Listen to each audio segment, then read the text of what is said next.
தமிழ் தேசிய உறவுகள் அனைவருக்கும் வணக்கம். நாதியற்ற உனக்கு சாதி ஒரு கேடா? தமிழினம் வெளியில் எல்லா பக்கங்களிலிருந்தும் ஒடுக்குமுறைக்கு உள்ளாகி அடிவாங்கி நாடு இழந்து வீடு இழந்து உரிமை இழந்து நாதியற்று நிற்கிறது. ஒற்றுமையாக இருந்தாலே ஒழிய மீட்சி பெற வேறு வழியே இல்லை என்ற நிலையில் தமிழகத்தின் வட மாவட்டங்களில் சிறிது வருடமாக அடங்கியிருந்த தமிழர்களுக்கு உள்ளான சாதிய மோதல்கள் மீண்டும் தலையெடுக்க துவங்கியிருக்கின்றன.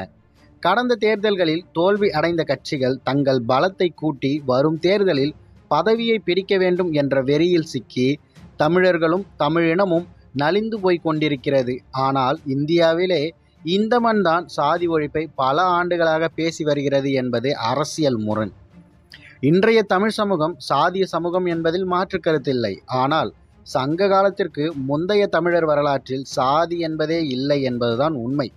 அமெரிக்காவில் வாழும் தமிழறிஞர் முனைவர் சுடலைமுத்து பழனியப்பன் சங்க இலக்கியத்தை ஆய்வு செய்து பல ஆய்வறிக்கைகளை பல்வேறு பல்கலைக்கழகங்களில் சமர்ப்பித்திருக்கிறார். அதில் ஒரு முக்கிய கட்டுரை தமிழர் குமுகத்தில் சங்க காலத்திற்கு பிறகு சமணத்தின் தாக்கத்தில் உருவான சாதியம்.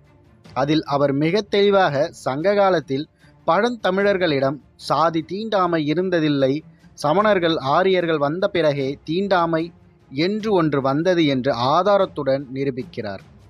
அண்மையில் எழுதிய மற்றொரு ஆய்வறிக்கையில் புறநானூற்றில் 335 பாடலில் துடியன் பாணன் பறையன் கடம்பன் என்ற இந்த நான்கல்லது குடியுமில்லை என்ற வரிகளை வைத்து பறையர் என்பது ஒரு சாதி அல்ல, ஒரு குடி என்றும், சாக்கை பறையனார் என்ற படைத்தலைவன் மகேந்திரவர்மன் படையில் தலைவராக இருந்ததாகவும் பறையனார் என்ற உயர்ந்த பன்மையில் குறிப்பிடும்போது அவர் உயர்ந்த நிலையில் இருந்திருக்கிறார் என்பதை காட்டுவதாகவும், அதே போன்று பாண்டிய நாட்டு கல்வெட்டுகளிலும் அரசனுக்கு அணுக அலுவலராக ஒரு பறையன் இருந்ததாகவும் கூறி பழந்தமிழர் வாழ்வில் சாதிய தீண்டாமையோ இருந்ததில்லை என்று நிரூபிக்கிறார்.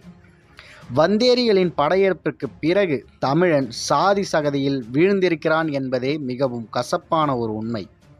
இப்படி இடையில் வந்த சாதியை உள்வாங்கிக் கொண்டு நாங்கள் அக்னி குண்டத்தில் இருந்து வந்தோம் என்பதும் சிவனும் பார்வதியும் எங்கள் சாதி என்பதெல்லாம் அடிப்படை அறிவற்ற முட்டாள்தனமே ஆகும்.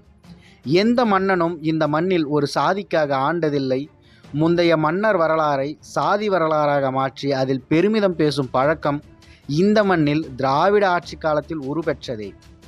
ஆரிய சமண ஆதிக்கத்தை சாதியை தோற்றுவித்தது போல திராவிட அரசியல் கருத்துருவாக்கம் சாதி சங்கங்களை அணி சேர்த்தது. இந்த அணி சேர்க்கை தங்களது அரசியல் சுயலாபங்களுக்காக தமிழர் என்ற அடையாள அரசியலை உரு பெற்றுவிடக்கூடாது என்பதற்காக கொம்பு சீவி வளர்த்தவர்களே தொடர்ந்து தமிழரை ஆளும் அரியணையில் அமர்த்தப்பட்டுள்ளனர். தாய்மண் மீட்க வெள்ளையனை எதிர்த்து களமாடிய சாதாரண படை சிப்பாய்களான மருது சகோதரர்கள் ஒரு சாதிக்கும், எதிரியின் படையை ஆக்கிரமிக்கை அடித்து விரட்ட மக்களை ஒன்று திரட்டி வென்று கண்ட தீரன் சின்னமலை ஒரு குறிப்பிட்ட சாதிக்கும் படைத்தளபதியாய் மண்மீட்க எதிரி படை நடுங்க ஓட வைத்த வீரன் சுந்தரலிங்கம் என்று குறிப்பிடும் ஒரு சாதிக்கும் எப்படி சொந்தமாக முடிவதை என்பதை நீங்கள் உணர வேண்டும். இந்த சாதியாக ஒன்று சேர்க்கை உரிமை மீட்பு கருவியாக இருக்க வேண்டுமே ஒழிய பெருமை பெருமிதம் துவேஷம் போன்ற உருவாகுமானால் அவையால் இந்த இனத்திற்கு ஒரு நன்மையும் கிடையாது, பெரும் தீங்கே. உலகெங்கும் ஒடுக்குதலுக்கு உள்ளாகி நாதியற்று நிற்கும் இனத்திற்கு எதற்கு இந்த வீண் பெருமை? நாதியற்ற இனத்திற்கு சாதி ஒரு கேடா? தற்போது இருக்கும் சமநிலையில் சாதி அடுக்கில் ஒடுக்கப்பட்ட சாதிகளுக்கு துணையாக இருந்து அவர்களுக்கு சமூக நீதியை பெற்று தந்த பின் அவர்களையும் அணைத்து கொண்டு சாதிக்கெதிரான நிலை, சாதியை கடந்த நிலை, சாதியற்ற நிலை அடைதலே சாதிய ஒடுக்குமுறைக்கு எதிரான பெருமைக்குரிய அரசியல். அதை செய்ய வந்த தலைவர்கள் தங்களை முன்னிறுத்தியவர்கள் பதவிக்காக வீண் சாதி பெருமை பேசி வெறியராக மாற்றி மேலும் தமிழர்களை நாதியற்றவர்களாய் நிறுத்துகிறார்கள் என்பதே மிகவும் வேதனை.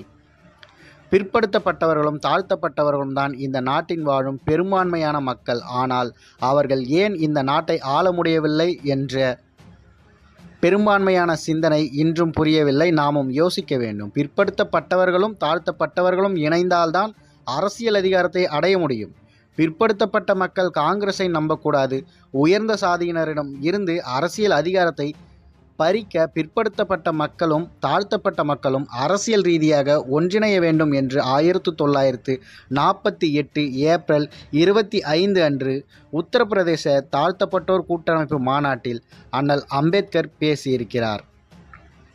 இன்று அம்பேத்கர் எங்களவர் என்று அவர் தம் கொள்கை வழிநடக்கிறோம் என்று கூறிக்கொள்பவர்கள் அவரின் கருத்துக்களை இருட்டடிப்பு செய்து கடந்த கால சாதி மோதல்களை பொறுக்க இயலா கண்டிக்கப்பட வேண்டிய அடக்குமுறைகளையும் தங்கள் வயிறு பிழைக்கும் பிழைப்புவாதத்திற்காக தொடர் வன்மமாக மாற்றி இந்த தலைமுறைக்கும் அடுத்த தலைமுறைக்கும் கடத்தி செல்லும் அரசியல் செய்வதால் ஏற்படும் சிக்கலையும் இங்கு கணக்கில் எடுத்துக்கொள்ள வேண்டும்.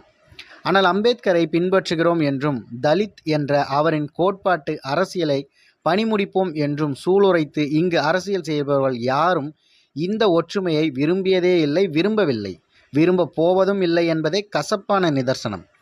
தமிழகத்தில் அமைதியும் தமிழினத்தின் விடியலும் அண்ணல் அம்பேத்கர் சொன்ன பிற்படுத்தப்பட்ட தாழ்த்தப்பட்ட மக்களின் ஒற்றுமையில்தான் அடங்கியிருக்கிறது என்ற உண்மையை உணர்ந்து அவ்வொற்றுமையை முழக்கமாக கொண்டு தமிழர்களால் ஒன்றிணைவோம் என்ற அரசியலை முன்னெடுப்பதே தமிழ் தேசிய அரசியல் மட்டுமே என பாக்கியராஜன் அவர்கள் குறிப்பிட்டுள்ளார். இது பற்றிய உங்களது கருத்துக்கள் என்ன என்பதை மறக்காமல் பின்னூட்டத்தில் தெரிவியுங்கள்.